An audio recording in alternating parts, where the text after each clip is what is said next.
Buenos días a todos, saludos desde Buenos Aires, Argentina, a todos los hermanos en México. Les agradecemos en especial a Francisco y Angie por darnos la oportunidad de poder entrar a sus casas, entrar a sus lugares de reunión y sobre todo poder forjar esta unión entre México y las iglesias de la Argentina. Para mí es muy especial, tengo un gran amor por México. Siempre mi corazón ha estado latiendo y he sido transformado. Algunos dicen que soy el argentino más mexicano que han conocido. Y lo cierto es que aquí en Argentina me preguntan de dónde soy, porque no hablo tan argentino, aunque acabo de decir algo que es muy usual de nosotros con jugar el vos. Por supuesto, algo tengo que pegarse, se me tuvo que pegar de nuevo. Pero quiero presentarlas a mi familia para que ustedes sepan, ¿no? Para presentarnos correctamente. A mi esposa, Saraí, ella es de Jalisco, México. Es más precisamente de la ciudad de las Tapatías, Guadalajara. Es una tapatía, es una mujer bella y llena de Dios y de su espíritu. Como verán, es chiquita, pero sumamente poderosa para poder estar casado con un hombre como yo, grandote, como pueden ver la diferencia en la foto. Tenemos 3 hijos, Camila, Sebastián, Esteban.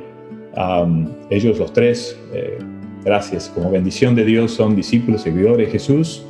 Y el año pasado, en el 2019, mi hija Camila, de 24 años, se comprometió con Miguel y justo nos dio la oportunidad que al principio de este año, en el 2020, se pudieran casar a pesar de la pandemia y de las cuarentenas que hemos tenido en muchos de nuestros países. Ellos se casaron en Denver, Colorado.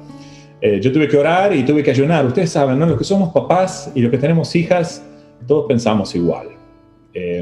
Nos cuesta ceder o entregar, ¿no? Creo que el momento más traumático de mi vida no es cuando nací, sino cuando tuve que entregar a mi hija caminando cada centímetro de ese pasillo hasta entregarla a Miguel. Pero no por Miguel, sino porque uno como padre es protector y quiere que sus hijos, y especialmente sus hijas, se casen con el hombre correcto. Y aunque yo sé que Miguel es el hombre correcto, es un gran discípulo de Jesús. Él sirve aquí ahora en las iglesias de Argentina, construyendo los ministerios universitarios junto con Camila, que están casados.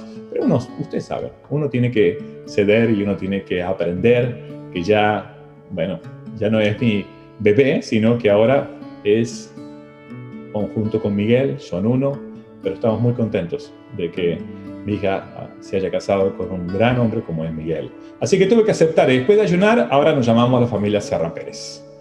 Así que ya agregamos un segundo apellido a la familia. Aquí en Argentina lo usual es tener un solo apellido, no es como en México que se agregan ambos apellidos. Aquí estamos agregando el apellido del individuo, el que se robó a nuestra hija de nuestro lado, que no es tan así, no se robó. Mi hija tuvo que tomar la decisión junto con él. Pero bueno, ahora, ¿por qué no vamos a la Biblia y hablemos de ser seguidores de Jesús? Nosotros llegamos aquí en el año 2009, después de haber servido a la iglesia en Puebla, México, y antes de eso en Denver, Colorado. Fuimos nombrados ministros en Los Ángeles, California. Y ser seguidor de Jesús durante todo nuestro tiempo, tenemos 26 años, junto con mi esposa, ha sido la pregunta, la reflexión más importante. ¿Por qué? Porque cada semana, día a día, nos reunimos, hablamos, discutimos, estudiamos, oramos y hablamos sobre todo acerca de Jesús. Y uno de los aspectos que nos ha llamado a servir a las iglesias de Dios, ahora aquí en la Argentina, como evangelista y también como anciano de la iglesia, es el tema de qué significa ser un seguidor de Jesús. Siempre tenemos que recordar.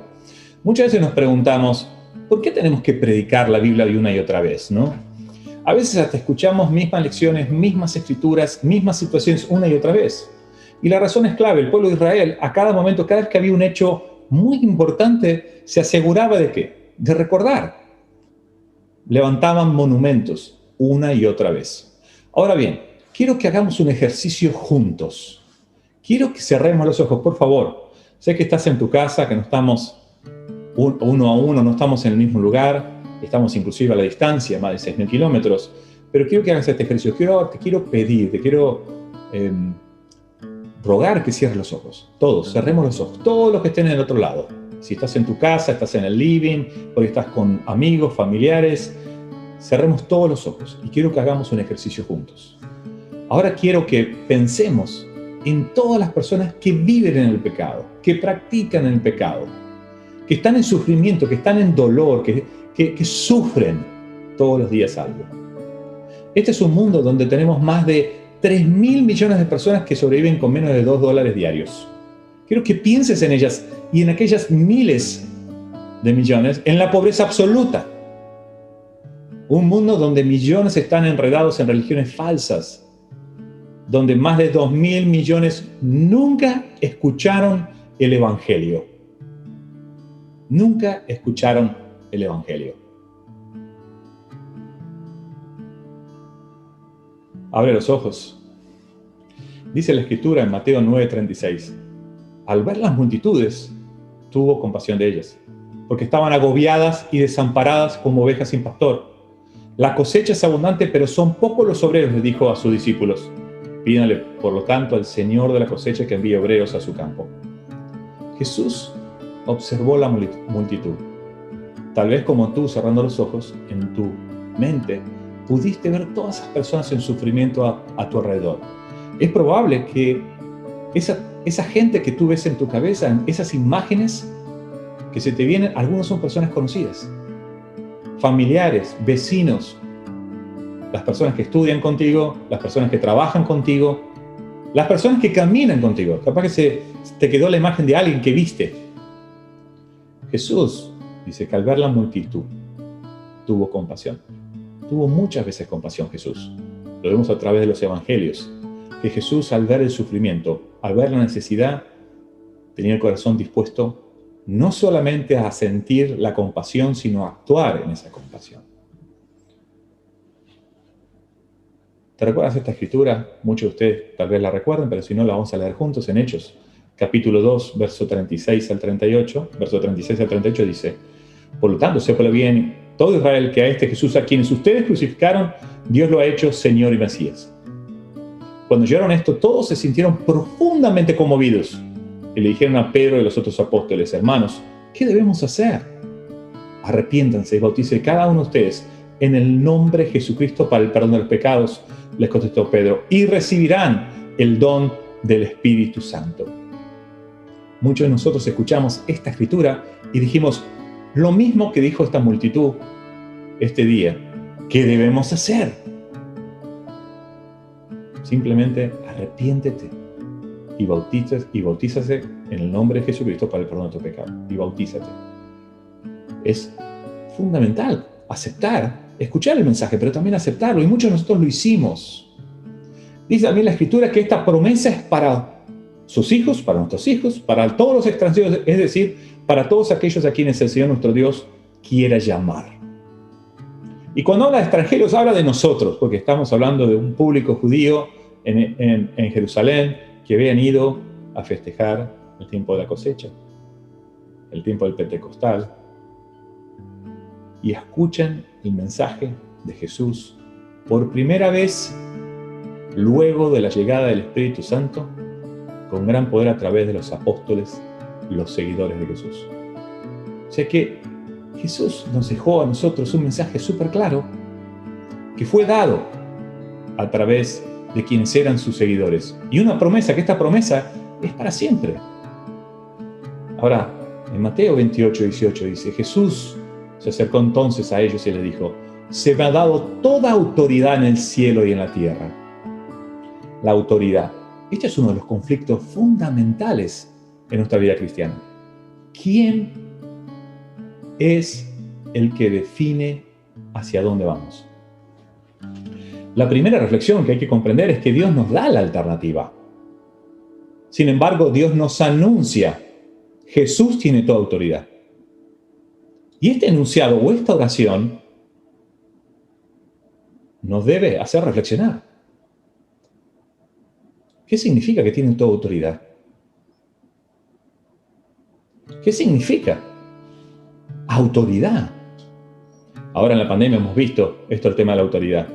Algunos gobiernos cerrando todo, otros gobiernos cerrando a medias, otros gobiernos, cada uno tomó, la autoridad tomó decisión basada en lo que conocía para que la sociedad y las naciones puedan estar cuidadas. Lo cierto es que siempre hay críticas con respecto a esto. Pero la autoridad es aquel que tiene, básicamente, el poder por hacer las cosas. La Escritura nos habla de que Jesús tenía autoridad.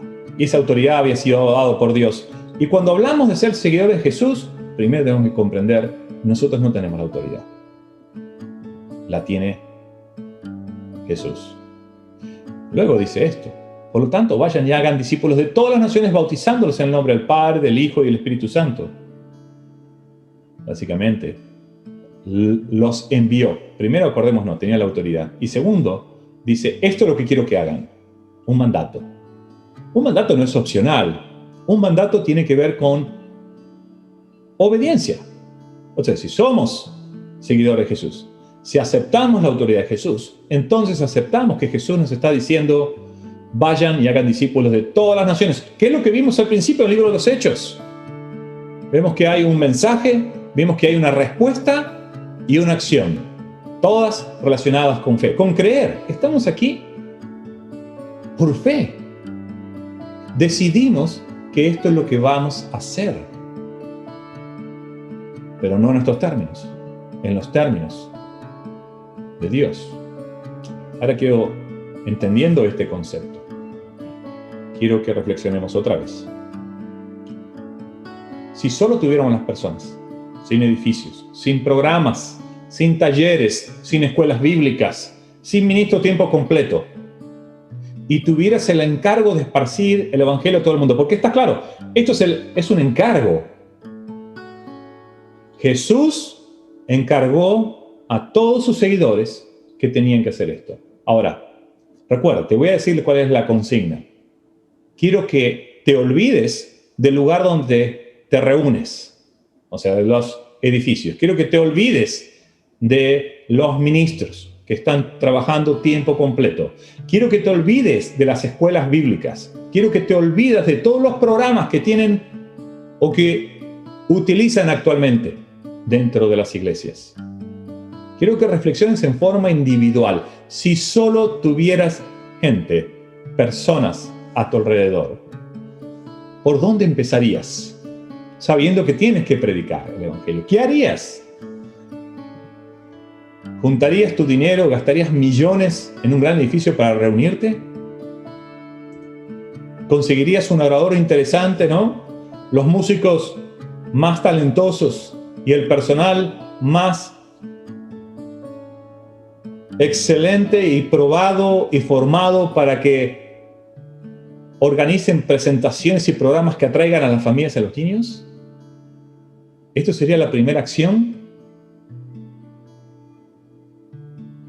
Esta mañana lo que estamos hablando es de responsabilidad individual, pero también de responsabilidad comunitaria. Esto es la acción de todos los miembros del cuerpo.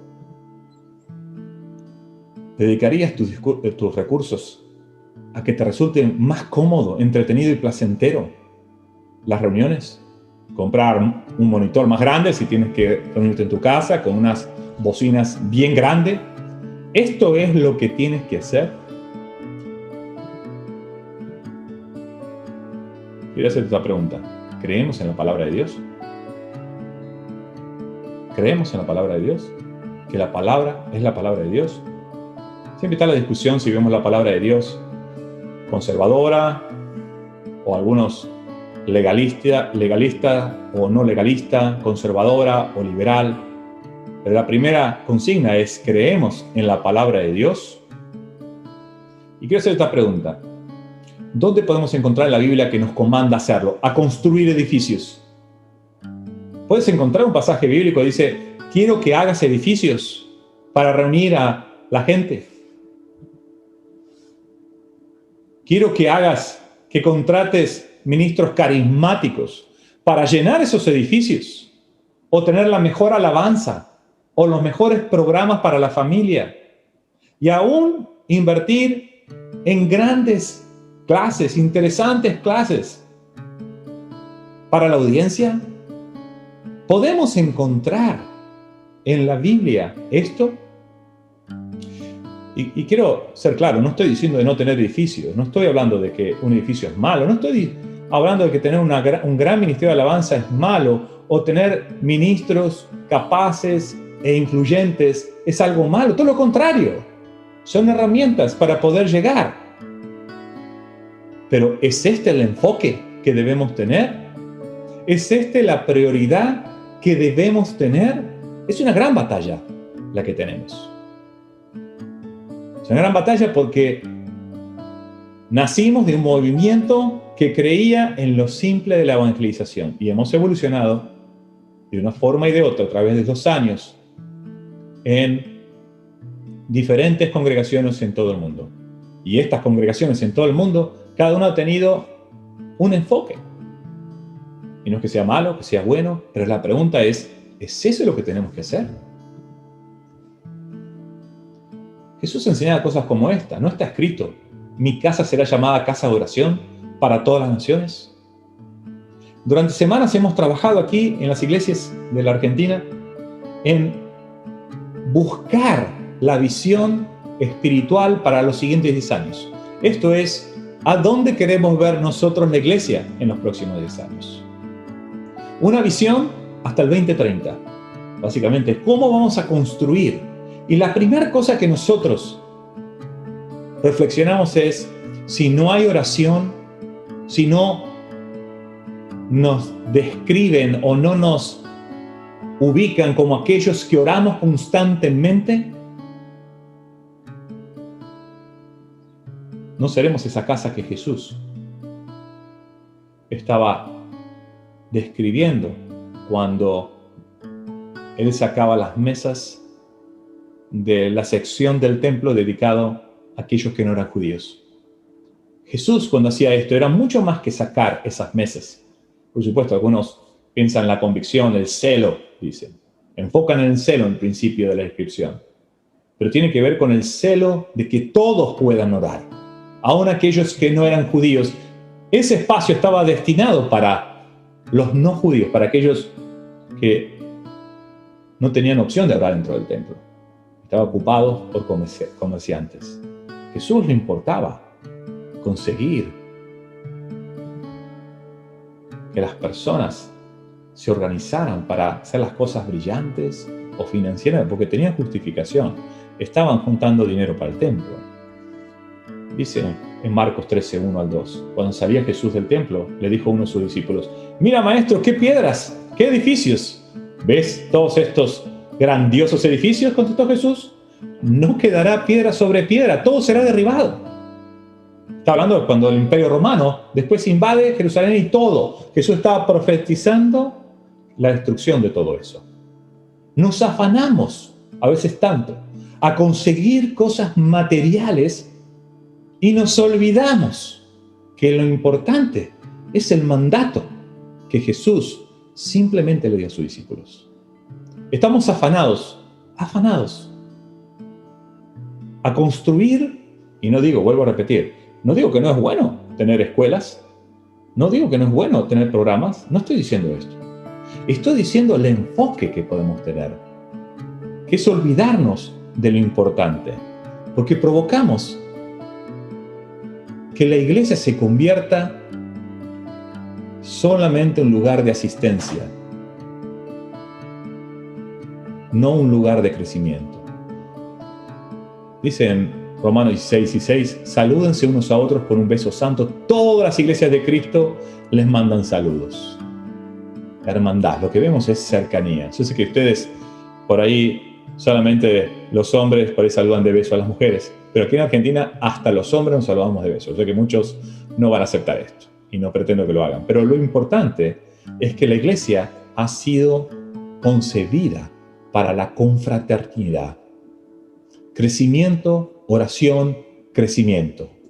Dice la Biblia, mientras tanto la iglesia disfrutaba de la paz a la vez que se consolidaba en toda Judea, Galilea y Samaria, que vivía en el temor del Señor e iba creciendo en número fortalecido por el Espíritu Santo. Mientras mantenían a Pedro en la cárcel, La iglesia oraba constantemente y fervientemente a Dios por él. Hechos 12:5. En Hechos 16:5 dice, y así las iglesias se fortalecían en la fe y crecían en número día tras día. Crecimiento, oración, crecimiento. Este es el único pasaje que habla de oración en las iglesias del primer siglo. Está hablando de una situación difícil. Pedro estaba en la cárcel. Pero era una constante que encontramos en el libro de los Hechos, que describe a la iglesia del primer siglo, dedicados a la oración, dedicados a predicar el evangelio. Cada uno estaba pensando cómo podía avanzar el evangelio. Cuando uno estudia el libro de los Hechos, vemos esto. No vemos solamente la acción de los discípulos, de los apóstoles, sino también de todos los seguidores de Jesús.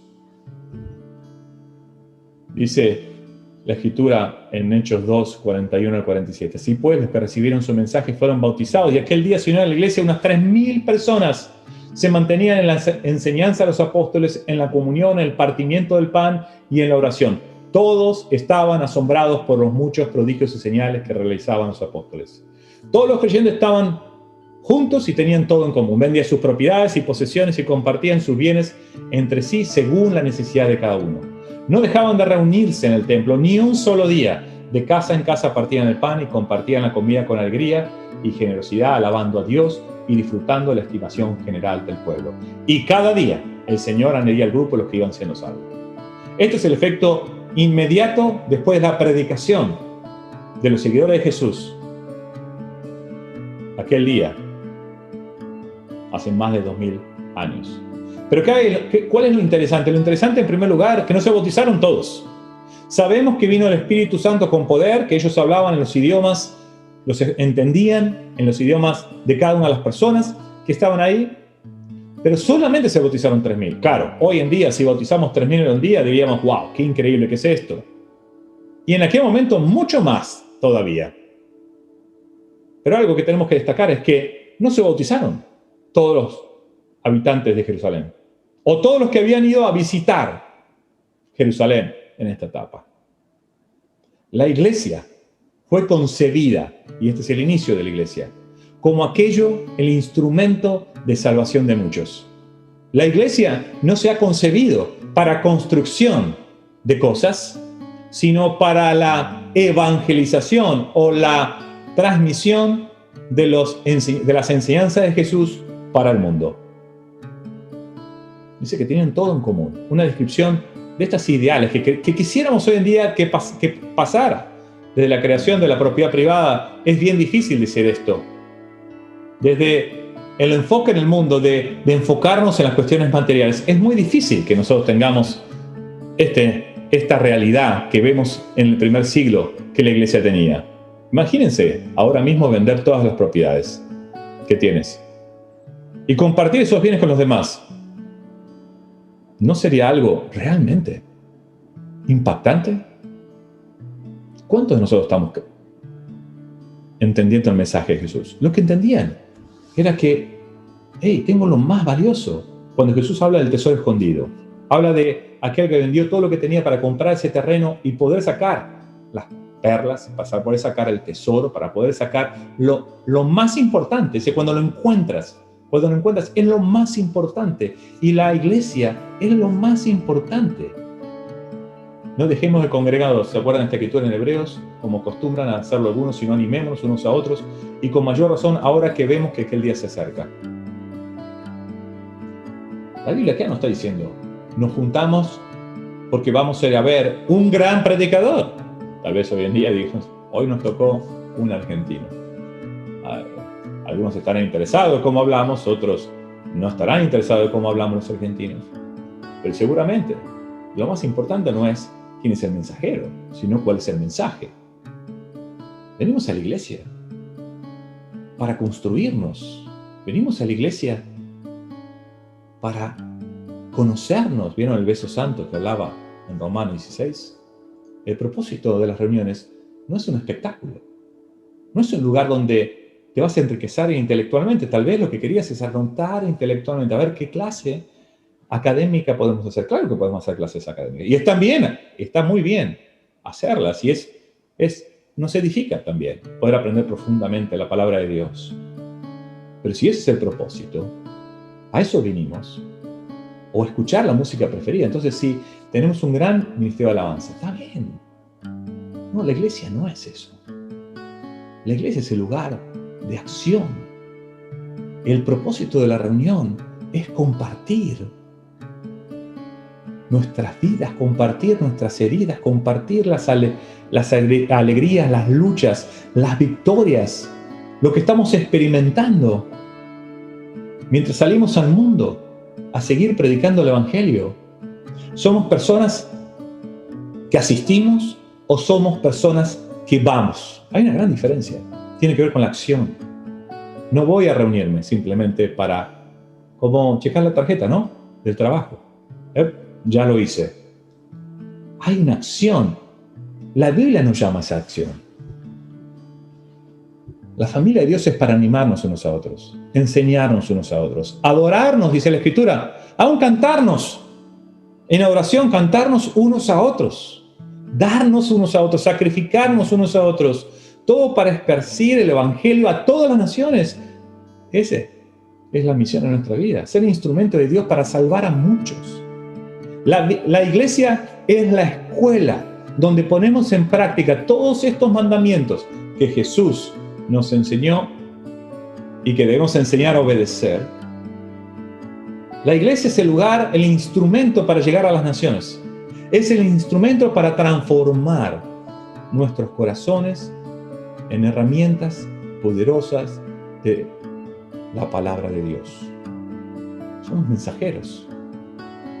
Se vengan, síganme, le dijo Jesús, y los haré pescadores de hombres. ¿Te recuerdas esa escritura que también está en en Marcos 1:16? Y miremos un poquito después de esta declaración lo que sucedió. Estos apóstoles, o los primeros discípulos, alrededor de unos 120, dicen que llegaron a ser en el día del Pentecostés, lo observaron, lo escucharon enseñar. Aprendieron de él cómo amar, cómo enseñar y servir a los demás de la forma que él hizo. También lo vieron morir en la cruz, lo vieron resucitar. Y 40 días después los reunió y les dijo, por lo tanto, vayan y hagan discípulos de todas las naciones, bautizándolos en el nombre del Padre, del Hijo y del Espíritu Santo, enseñándoles a obedecer todo lo que les he mandado a ustedes. Y les aseguro que estaré con ustedes siempre hasta el fin del mundo. Otra promesa de Dios. Hagan discípulos de todas las naciones, bautizándolos, enseñándoles, y les aseguro que estaré con ustedes siempre. Es una promesa. Jesús va a estar con nosotros siempre que hagamos lo que nos mandó hacer, la misión. Mientras cada hombre y mujer se dedique a esparcir el Evangelio, a ser discípulos, bautizarlos y enseñarlos, dice la Escritura, Jesús va a estar ahí. Obviamente que cuando perdemos el enfoque de nuestra misión, también ¿qué perdemos? Esta promesa. Somos seguidores y el seguidor es un mensajero. Imagínate, de 120 se multiplicó por 400 veces la iglesia. La iglesia se esparció poderosamente en una sola generación. ¿Y cómo sucedió esto? No por los edificios, no por los programas, no por los líderes carismáticos e influyentes o por la excelencia. Vuelvo a decir, ninguna de estas cosas es mala, sino que esto sucedió por el poder de Dios a través de cada uno de los seguidores de Jesús, de nosotros los seguidores de Jesús, por la abnegación, por el sacrificio, por el poder del Espíritu Santo, los discípulos haciendo discípulos. Tenemos que recordar que somos un movimiento que debe sacrificar la alegría temporal por la eternal. Imagínense el día que estemos con Dios. Es eterno. Pero si te compras un auto o si tienes éxito en esta vida, es temporal. A mis hijos siempre hacemos un ejercicio. A mí me gusta visitar los cementerios. No porque tenga un miedo o porque tenga un pensamiento raro, sino por mirar y leer las placas de las personas que fallecieron. Personas, muchas obviamente con edad, otras no, jóvenes. Y siempre les digo, Recuerden que detrás de estas personas hay una historia. Seguramente fueron padres, madres, hijos, hijas, que quién sabe tuvieron éxito. Algunos tienen grandes lápidas, se nota que eran ricos, o de familia rica. Otros solamente una cruz muy endeble, se nota que eran pobres. Pero es lo único que se va a recordar de ellos. Después esos lugares van a ser sacados, esos ataúdes van a ser cremados o los van a mover de un lado para otro, o finalmente algún día se van a olvidar. Un día los llevé a mis hijos a una sección donde se guardan la osamenta, los huesos, que es una pared de uno de los grandes cementerios que tenemos en la ciudad de Buenos Aires. Y tristemente, muchos de estos lugares habían sido profanados. Y nadie nunca los arregló. Porque inclusive, se notaban las huellas de los años de haber sido profanados. Eso es lo que nos espera.